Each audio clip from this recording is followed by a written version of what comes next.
Hey fam, welcome or welcome back. Atisha here, back for our next chapter reading of The Witness War Read, the 19th wife who brought polygamous cult leaders to justice. Go ahead and do me a favor and hit the like button as we jump into our next chapter.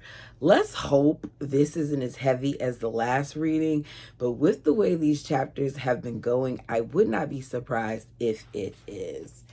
Chapter 13, The Kiss That Broke the Spell. I awoke in the pre-dawn hours with voices in my head fighting among themselves. Voice 1, brightly, "You can get married. You can do this." Voice 2, "You can never get married again. You're disgusted by men and their carnal desires." Voice 1, "Sure, you can do this. Look at Emma. She's delightfully happy married to Leroy. They look blissful together, the way you've pictured love. Someone holding your hand, putting their arms around you just to hold you, to love you just for you." Voice 3, this one was frankly, "How can you do to other wives what's been done to you? You'll never be a first wife at your age, and that means stealing the attention and the affections away from the other wives. You've seen it, the loneliness and anguish in their eyes, the longing to be loved. Think of Emma. Could you really do that to her or any of the women in the community you love? You can never be a naive, happy newlywed.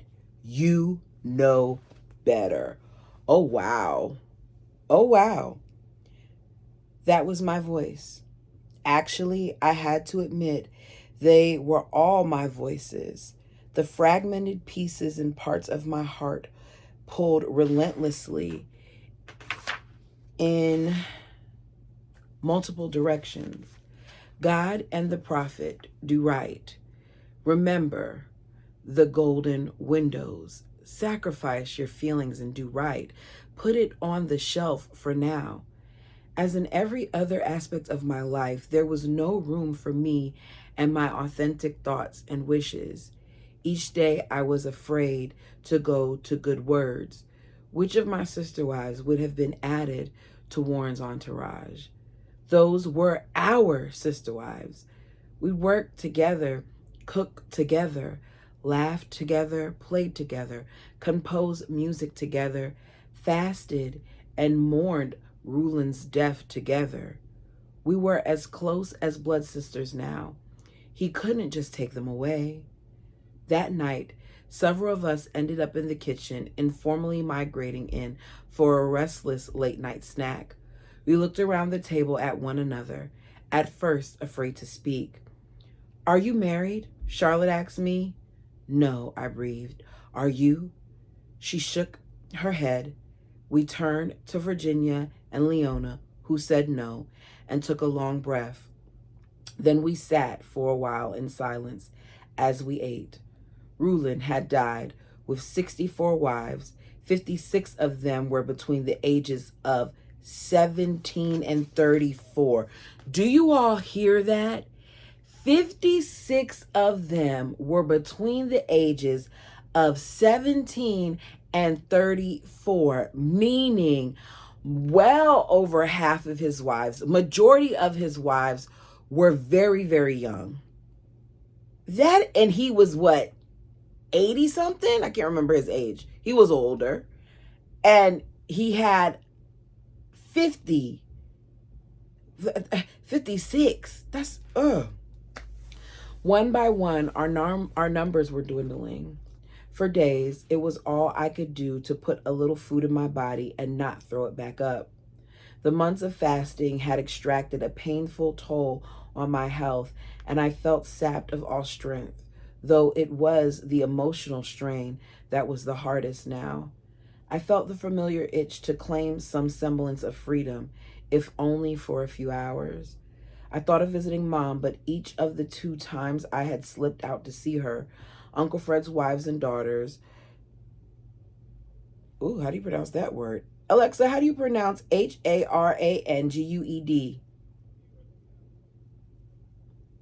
Hold on, because she's acting like she don't want to work today. Harangued. I didn't know that's how you pronounce that. Or that's how it's spelled. Okay. Let me start over. I thought of visiting mom, but each of the 2 times I had slipped out to see her, Uncle Fred's wives and daughters harangued me for the latest news. Who got married today? Who do you think will be gone tomorrow? I knew I had to go someplace where I could be alone with my thoughts. El Capitan, the mysterious Red Rock Mountain backdrop of Hilldale, suddenly felt oddly inviting. At an acceptable hour of the morning, when I wouldn't get in too much trouble for leaving, Nephi kindly let me borrow a minivan to drive to my sister Alyssa's house.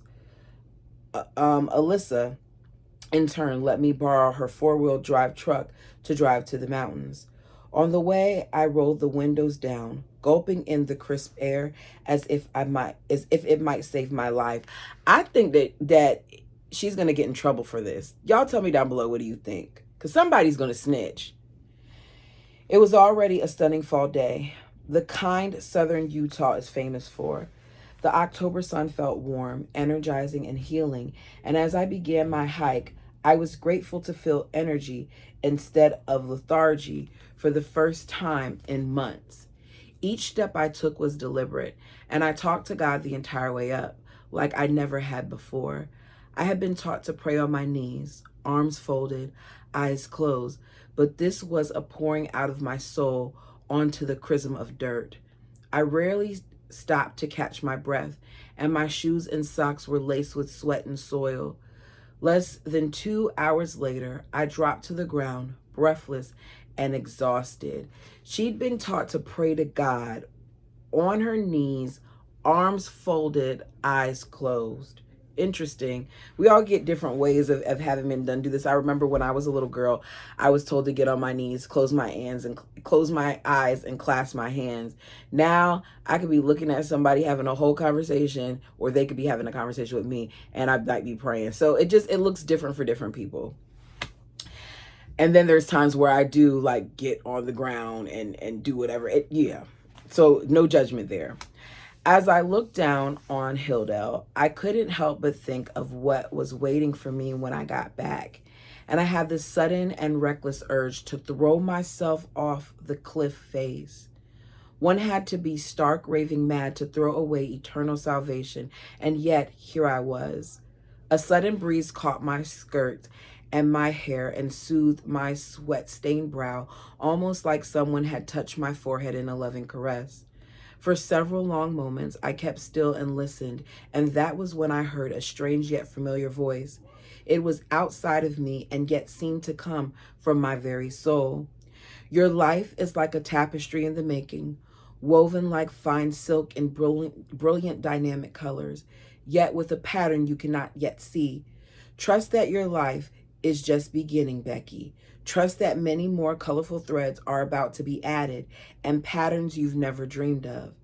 An intense peace filled my body and began to wash over me as I felt an emotion I hadn't experienced in years. It was hope. On my way down the steep mountainside, I thought of all the connections I had among my people. Whom did I feel safe with? My mom, my little sister, and Samantha were the only ones I could trust. Then my thoughts turned to Ben Musser, who had kept my confidence when he could have ratted me out. We had talked a few times since then when he did things for my mother, and a couple of times he had been allowed to fix a few things for me as well. We had kept our distance, and everything was strictly platonic, but he had made it clear he was a safe, listening ear. He was refreshingly conscious of me, not my looks, not my title, me as a person. I realized that the element of connection that I felt with him was in fact safety. Never had I felt that way with any man in the FLDS, not even my own father. That is telling. that she never even felt safety with her father. But it just goes back to the way that they are treated. And I am not surprised in hearing this, but I love that she is getting to experience this. I had started to sense a shift in the community, one that made me feel like I was on display along with my sister wives. When Mother Emma married Leroy, it opened us up as possibilities for men other than Warren. Even Seth and Isaac had changed their attitudes towards me, using a much warmer tone. My cousin David Allred had done the same. So these are all probably guys that are vying for her and want her. And Warren is probably going to give her to somebody who is even older or, you know, closer in relation. Like, it's going to be something that's disturbing, because I think he's saving her for last. Like, he's taking pleasure in making her wait, is my opinion. Tell me yours. I was finishing up the last of the projects that Rulon had given me, his blessing on before he died. Nicole, a friend I had made in the FLDS musical community, had tried to warn me, Becky, be careful. There are many men who would love to have you. Have you. It's the term that she's using, but that's exactly what it is. It's not that she has a choice in the matter. It's that they're all trying to get her. What? No. No one is getting me, I said vehemently. Becky, even Harold is acting differently about you. I was shocked. Harold was her beloved husband. People I had always seen as safe were suddenly eyeing my sister wives and me as an opportunity to gain status with Warren and with God. I found myself wishing I could marry someone like Ben, or at least someone like him who was a friend to me, but I knew that simply wasn't an option. Warren would never permit it. Of course, I didn't wish a marriage like that for Ben because I was 7 years older. Surely a marriage to grandmother Becky didn't sound appealing to him in any way. Several months previous, I had been shopping with my sisters in St. George when I saw a cool snowboard bag on clearance. It was red and black, and as a seamstress with an eye for a fit, I knew instinctively that it would fit Ben's snowboard perfectly. I had to put it away for a while during the warm weather and planned to give it to him at Mom's as a thank you gift before the snow fell. However, now I was waiting for the other shoe to drop. Most of the young wives had been whisked away to Warren or other waiting men. I had the sense that my few remaining personal freedoms were about to disappear through marriage to Warren or someone else. Christine wanted badly to marry Warren, so he withheld his affections from her because it's what she wanted. And he doesn't get off on you wanting it. He needs to know that part of you doesn't want it. He needs to know that part of you is cringing inside, because that's what he likes. He likes the cringe. And Christine made it known that she wanted him, and now he's going to keep on making her wait to punish her too. It's just what he does. He finds a way to punish people in various ways.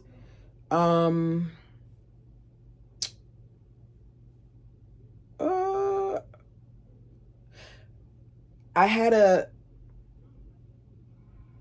Wait, where was I at?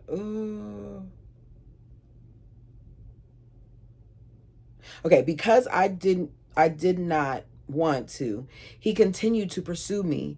Warren always knew everyone's hot buttons, and boy, oh boy, did he know how to play them. El Capitan had given me hope, but I'd still been too many days without sleep, without proper food, and under incredible stress. Anxious to give Ben his gift before it was too late, I quietly gave him a quick call from the phone in my room, and we decided to meet at the Narrows in the Canyon, far from prying eyes of Warren and his minions. I drove up the beautiful Red Rock Canyon Narrows, my heart beating wildly. It wasn't wise for me to meet Ben. I just wanted to give him the bag, thank him, and get out of there. Suddenly, I saw his car. No one else was in sight, so I took a deep breath and pulled up about 15 feet away from his vehicle. We got out of our driver's seats at the same time, and I watched him as we met in the middle between the two vehicles. He grinned widely as he greeted me with one arm and hugged me around my shoulder. As it was rather unusual to receive a hug from a man, I stepped away quickly, grabbing the gift from under my other arm to hide my discomfort. She's not even accustomed to receiving hugs from the opposite sex. Here he is just greeting her in a platonic manner, and she is made to feel uncomfortable because it's not something that comes naturally. Because remember, she's always been taught since she was young that men are snakes. And here she is now with a young man that has been nice to her and considerate of her and her family, and he's just giving her a regular, like, hey, how's it going, embrace, and it's too much. Wow, wow, wow, wow.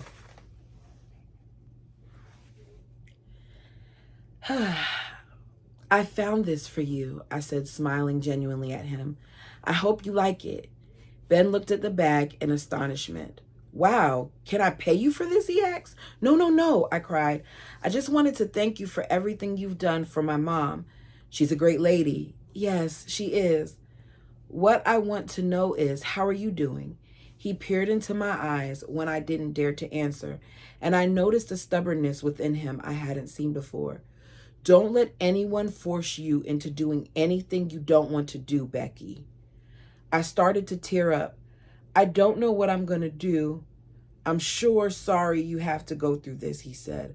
I closed my eyes against the pain, and Ben gave me another hug as I quietly wept. Then suddenly, I felt a strange feeling upon my lips. Ben was kissing me. Oh my goodness. Y'all, hold on. The people are moving and they're outside the window, and it's driving me nuts because I hear all of the commotion. So give me a second and let them calm down, and I'll be right back. His lips were soft and tender. It was a young man's gentle, questioning kiss. Before I knew it, I was kissing him back. Within seconds, something had changed dramatically between us. We pulled apart and looked at each other like two little kids who had been caught with their hands in the candy jar. I better go, I cried. He nodded, and I ran to my car.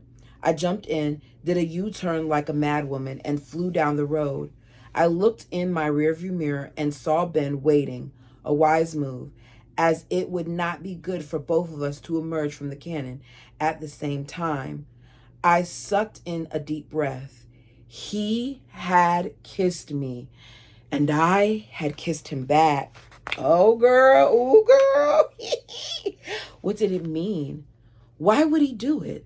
Kissing the prophet's widow risked Ben's status and his very salvation. His salvation. It hit me. The angels had seen us. Rulon, wherever he was, had seen it too. I felt so very guilty. Here I spent my entire life avoiding any compromising situation, only to blow it like this. Hold on, they're back.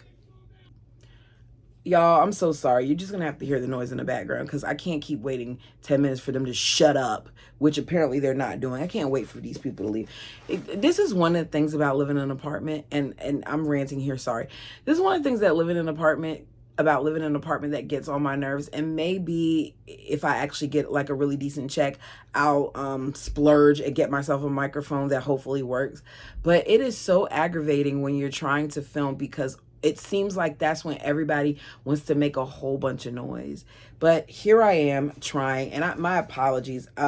It's Saturday, so I'm not gonna have another chance to do this. I spent the car ride home talking to Rulon in my mind. You can be mad at me if you want, but Warren is doing the same thing, but with many of your wives. If anyone else was doing what Warren is doing, they would be slammed hard. You know my heart, Father. You know I've never done anything like this before. Why can't I just marry someone like Ben? He might not be the holiest with little or no standing in the church, but I would be happy. I don't care if I attain a lesser glory. See, this is the thing. She's here talking and saying things about being mad and all these other things and trying to justify stuff when I don't feel like if she was truly talking to Heavenly Father, that this would be something that he would be concerned about, especially given the way that she was treated and is being treated by this community. But what do I know? And her glory. Girl. Okay, that's a whole nother story. Anyways, I started in toward town, passing people and feeling a sense of shame. What would they think of me if they knew what I had done? I had broken a rule, but much more important, I was feeling untrue to myself. When I arrived home, I went straight to my room, avoiding everyone. I was actually expecting lightning to strike, for Father to come back from the dead and cut me down. But there was no lightning and no knock on my door. I took a breath and said a little prayer. God, if you let me off this time, I will never do that again. Girl, you don't mean that. Do it again. Do it again. Before dark, I went to my mom's for a short visit.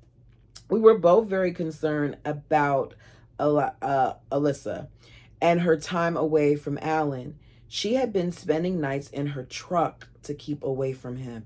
Do you know how desperate you have to be that you are sleeping in a vehicle when you have the ability to sleep in a home? This is terrible. She had been spending nights in her truck to keep away from him. Mom and I knew that Warren was aware of it and was trying to force her home. Mom was giving me whatever bits of news she had on my brothers when the pager in my pocket suddenly went off. It was Christine's number next to 911. That meant call home now. Immediately after Mom's phone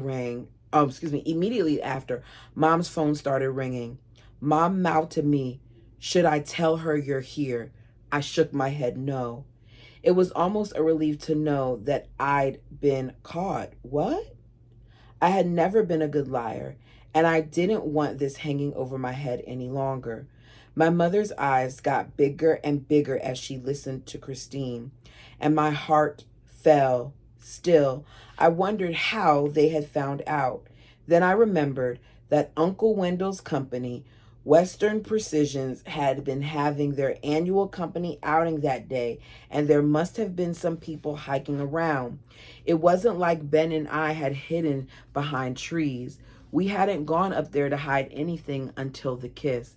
She put down the receiver slowly and looked at me. "Did Ben Musser kiss you?" "Yes, he did. It's true." "Oh, Becky." She started to cry. "I never should have let him come around. I'm so sorry for any part that I played in this." "Mom, it's not what you think." I tried to explain to her that it had been a simple kiss and that I had left immediately after, that it meant nothing. But in my heart, I knew it meant something. I knew I meant something by it. And I knew he did too. Part of me felt justified and part of me felt relieved. The test was over and I had failed, but at least it was over. My sister wives and I were all being auctioned off anyway. What did it matter? I had based my whole life on God's directive, only to discover it was actually man's opinion being labeled as God's will. Exactly. Mom couldn't hear a word I said. Rarely had I seen her so distraught. I left knowing what was awaiting for me at home, but it wasn't me I was worried about. My pager buzzed with a message from Ben, written in numerical texts that people in Short Creek use with pagers. I deciphered the message. Dad knows. My head got hotter as I drove. If Ben had kissed anyone else, he might have gotten spanked. But because it was me, the repercussions would be extreme. Warren had once made a flippant comment, and the words burned into my brain. "You don't know what you do to men when you smile at them, do you?" Oh my goodness. That is so, you don't know what you do to men when you smile.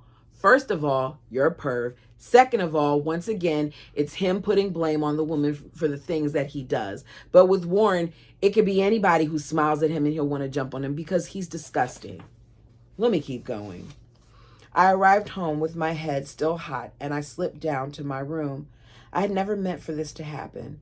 Taking a breath to steady myself, I placed my keys on my bedside table and dialed 600 on my room phone. "This is Mother Becky. Come see me right now." Warren's voice was very grave. "All right." I hung the phone up slowly and walked down the hall. It was only just after 8 p.m., and yet the house seemed so dark and deathly quiet. I felt as though the whole world was listening to my footsteps. How many of my sister wives already knew? I began to ascend the salmon-colored carpet on the staircase toward Ruland's old office, in which Warren had encased himself shortly after. I don't think it's encased. Alexa, how do you pronounce Ensconced? Why does she keep not working right on camera? She's being disrespectful. Warren had ensconced himself shortly after his father's first stroke, when it had become apparent Ruland could no longer take appointments. It had remained his to run the church from. The moment I stepped into the office, Warren started firing questions at me. "Did Ben Musser message you? Massage you?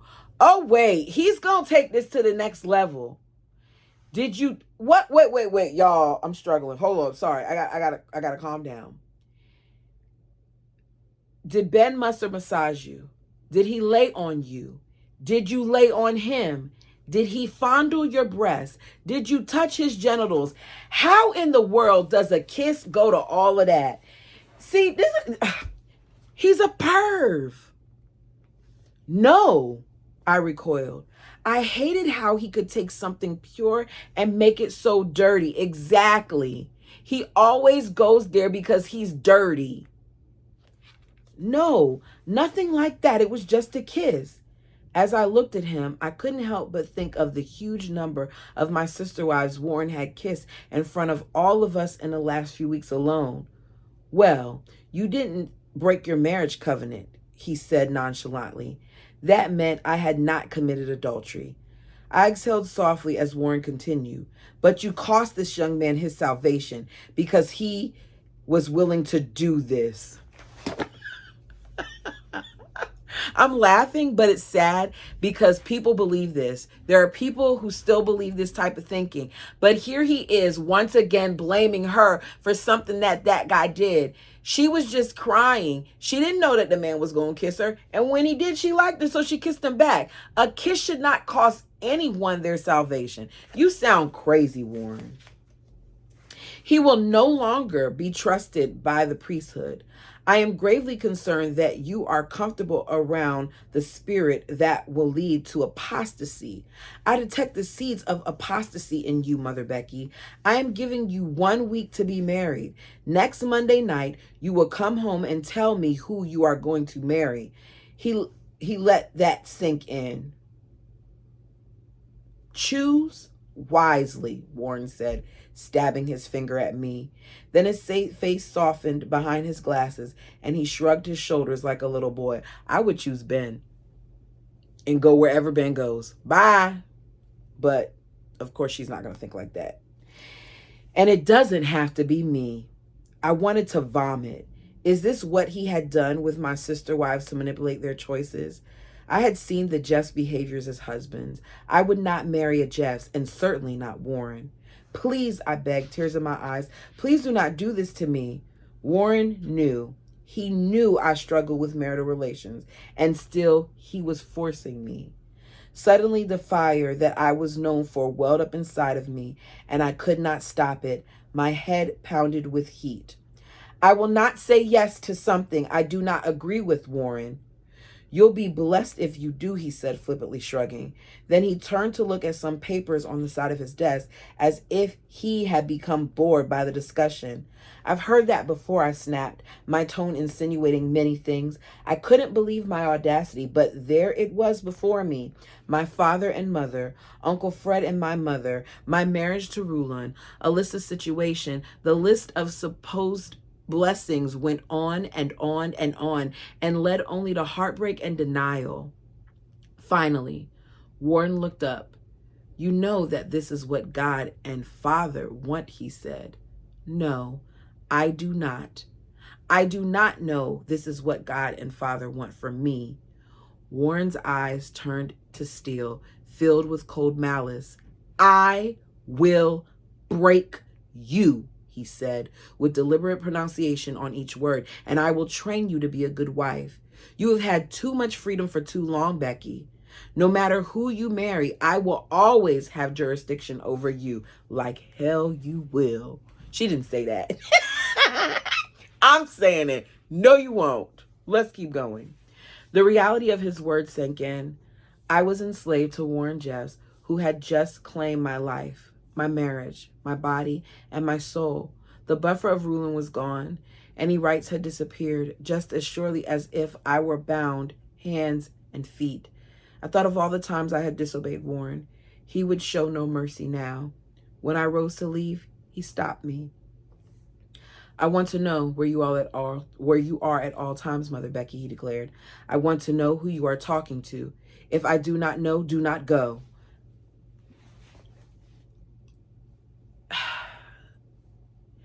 The amount of control. I don't think that someone like me would survive in a community like that. And here's the thing. I was very obedient as a child growing up. I, like anybody else, had made some mistakes and had did some things and had gotten into some fights and stuff like that. But when it came to my parents, I listened to them. Now, maybe some things that I did that they didn't know about, but the level of control that they have over these people is next level. I couldn't do it. I couldn't do it. "Please do not do this to me, Warren," I beseech one last time. "I'm begging you." He looked up at me for less than a second. "You will be married 1 week from today." Warren's words continued to follow me as I stumbled into the corridor. I barely made it into my own room, blinded by tears. Christine came in crying and apologizing for any part she may have played, but I did not feel her words or her tears. After she left, I glanced at the heavy oak door I had once been so glad to have and realized it was holding me prisoner. I wish I had never kissed Ben, nor disgraced him or his family. As I flung myself onto the bed, I wished desperately that I had just done it, just flung myself off the sheer face of El Capitan. Now I had 1 week to choose a husband. In absolute agony, I felt as if I were already falling to my death. Oh, girl. This is sad. Over the next few days, I felt like the Walking Dead. All roads seemed to lead to a hopeless future. One night, just 4 days before I was to be married, I went into my bathroom to get ready for bed, glancing into the mirror. My eyes were sunken and colorless, surrounded by grain, shallow skin. Months of fasting had played havoc on my body, but it was my spirit that felt broken. It reminded me of a critical question I had asked Warren when I was in high school. If God knew who was going to make it and who wasn't, I asked naively, why would he send all of us here, including those who wouldn't? He looked at me curiously and then replied in his usual authoritative manner, "So you can prove it to yourself." After all the years of striving, I was tired. Dear God, if this is heaven, then give me hell. Suddenly, I had a vision. It felt like deja vu because I had dreamed snippets a few times over the last 6 months. In a split second, I saw with great vividness another bathroom countertop. Only this one wasn't grayish green formica. It was bright turquoise. I didn't recognize it at all. I was alone in that bathroom, and yet I was not alone. I didn't see anyone else in the mirror beside me, but somehow I knew I was not alone. In a flash, it was gone, but the feeling remained. No longer lonely, I lay upon my bed, trying to look at my options with less fear. I kept coming up against a door I didn't dare to open. If I did, I would have to rely on the kindness of the outside world. That thought petrified me nearly as much as marrying again. I couldn't begin to think of how to live among murderers, rapists, thieves, the wicked, corrupt, ignorant, and unkind people of this world. Here's the thing. She's thinking about how she can't live among the people of this world, and majority of those things are things that are happening in her own community. And I don't even think she realizes it when she says it, because there's thieves in there, there's rapists in there, there's murderers in there, there's wicked, corrupt, and ignorant people. Like, all of that is already in her world, and she doesn't even see it yet. Wicked, unkind. Was that really my experience? Memories flooded my mind. Neighbors after our house fire. My violin teacher, Mrs. Gutler. Brian Lewis. Peter Perry. A memory I had carefully tucked away whirled into my consciousness. Walking into the Sears department store in St. George as a young bride, searching for vacuum parts. Briefly separated from my sister wives, I strode alone into the appliance section, where I was unexpectedly mesmerized by a vast sea of televisions, which displayed the most strikingly black woman on every screen. It was sacrilegious to watch, but the woman was captivating, even as... Hold on a second. Ooh. Back.